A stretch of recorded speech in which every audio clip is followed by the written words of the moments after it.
মেয়েকে জড়িয়ে ধরে মায়ের কান্না কোনো কিছু দিয়েই বোঝানো সম্ভব নয়। আর কোনো দিন মায়ের আঁচলে ফিরবে না সন্তানরা। পুকুরে গোসল করতে নামলে পানিতে ডুবে মৃত্যু হয় 2 স্কুল শিক্ষার্থীর। 2 মে দুপুরে নারায়ণগঞ্জের রূপগঞ্জের ভুলতা ইউনিয়নের সোনাবো এলাকায় এ মর্মান্তিক ঘটনা ঘটে। প্রত্যক্ষদর্শীরা জানান 2 মে সোনাবো এলাকায় শিশু ফারিয়া ও টুম্পা বাড়ির পাশের একটি পুকুরে গোসলে নামে।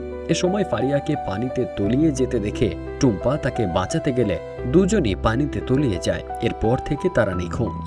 পরে খোঁজাখুঁজির এক পর্যায়ে স্থানীয়রা তাদের মুমূর্ষু অবস্থায় উদ্ধার করে স্থানীয় একটি বেসরকারি হাসপাতালে নিয়ে গেলে কর্তব্যরত চিকিৎসক তাদের মৃত ঘোষণা করেন। জানা গেছে, সুনামগঞ্জের দিরাই থানাধীন ধনপুর এলাকার দিন ইসলামের মেয়ে নিহত শিশু ফারিয়া পরিবারের সাথে সোনাবো এলাকায় মমিনের বাড়িতে ভাড়া থাকত এবং স্থানীয় লিটন কিন্ডারগার্টেন স্কুলের 2য় শ্রেণীর শিক্ষার্থী।